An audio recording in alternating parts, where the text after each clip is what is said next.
కొన్ని కొన్ని సంఘటనలు జరిగినప్పుడు నిజంగా చాలా ఆశ్చర్యం వేస్తది. అసలు ఇది సాధ్యమేనా అనిపిస్తది. ఎలా సాధ్యమైందో తెలుసుకోవడానికి గూడా ఈ జన్మ సరిపోదేమో అనిపిస్తది.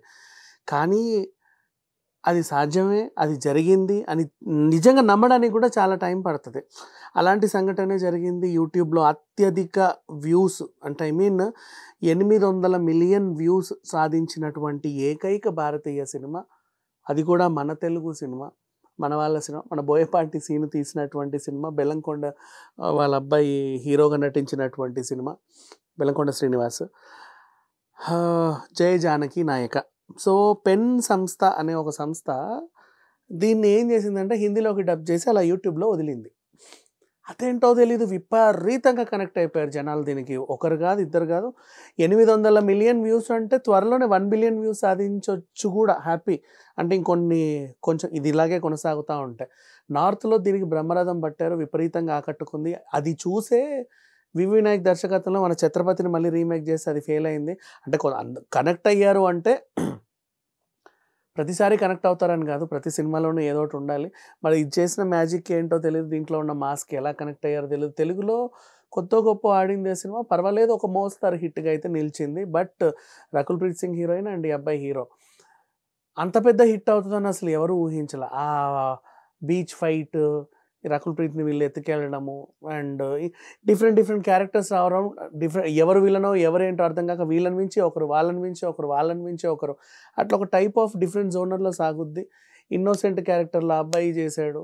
అండ్ అక్కడ తండ్రి కొడుకుల సెంటిమెంట్ కూడా ఉంది. అండ్ ఈ అమ్మాయిని మిగతా వాళ్ళు చూసుకునే విధానము బాగుంది. ప్రొటెక్షన్ ఇచ్చే దాంట్లో. ఏదో సంథింగ్ అంటే ఒక బెల్లంకొండ శ్రీనివాస్ స్థాయి సినిమానా కాదా అని ఆలోచిస్తే మనకు తెలీదు కానీ, బోయపాటి మార్కున్న సినిమా ఏదో సంథింగ్ అలా వెళ్తూ ఉంటుంది ఫ్లో. లాస్ట్ వరకు తెలియకుండా 40 క్యారెక్టర్లు 30 క్యారెక్టర్లు ఎంటర్ అవుతూ ఉంటాయి. భారీ ఫైట్లు, భారీ యాక్షన్లు, చేజ్లు అన్నీ ఉంటాయి. కానీ అట్లా చేస్తే నార్త్ వాళ్ళని ఆకట్టుకుంటుంది అని ఈ మధ్యకాలంలోనే తెలిసింది. ఏదన్నా సినిమా నిజంగా బాగా నచ్చితే ఈ మధ్యకాలంలో మన వాళ్ళు కూడా భాషా భేదం లేకుండా చూస్తున్నారు.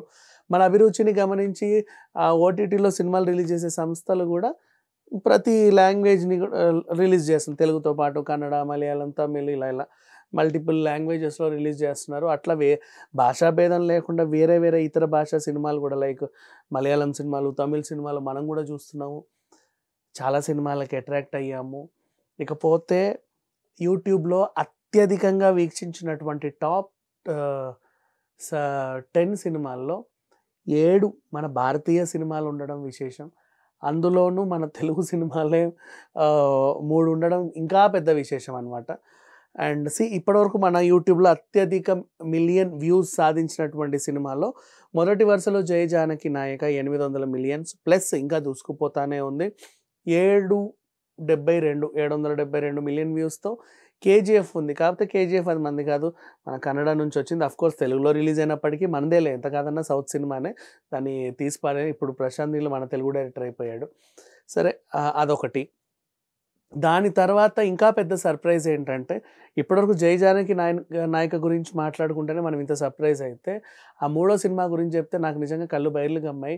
'సీతారాం' అంటే ఏదో సినిమా కాదు, మన తేజ దర్శకత్వం వహించినటువంటి 'సీత' అనే ఒక సినిమా 673 పైచిలుకు అట్లా బిలియన్ వ్యూస్‌తో ఇంకా దూసుకెళ్ళిపోతుంది. అది కూడా త్వరలో 800 మిలియన్ చేరుకున్న ఆశ్చర్యం లేదు. సో, ఇట్లా కొన్ని మన తెలుగులో వచ్చిన సినిమాలలో మళ్ళీ ఈ సినిమాని చూడగలమా? లేకపోతే ఒకసారి చూసి వదిలేద్దామా? హిట్టా? ఫట్టా? ఇవన్నీ పట్టించుకోకుండా కొన్ని సినిమాలు అలా ఉండిపోతాయి.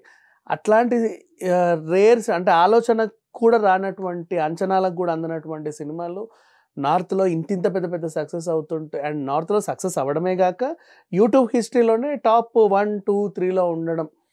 ఇది చూస్తే నిజంగా విచిత్రం వేస్తది. బట్ ఇప్పుడు డైరెక్టర్ తేజ కూడా అప్రిషియేట్ చేయాల్సిందే. ఎందుకంటే థర్డ్ ప్లేస్‌లో ఉన్నాడని. ఇంకా మిగతావన్నీ కామనే. ఇంక మన 'సూర్యవంశం' అవి ఇవి అమితాబ్ బచ్చన్ ఇట్లా బోలెడన్ని సినిమాలు ఉన్నాయి. టాప్ 10లో మాత్రం 7 భారతీయ చిత్రాలు, అందులోనూ 3 తెలుగు చిత్రాలు ఉండడం నిజంగా గర్వకారణం అని చెప్పుకోవచ్చు. కాకపోతే తెలుగులో అన్ని వ్యూస్ రాలా. అవి హిందీ డబ్ అయ్యి అక్కడ బాగా వ్యూస్ అనేది అయితే సాధించుకుంది. Thank you.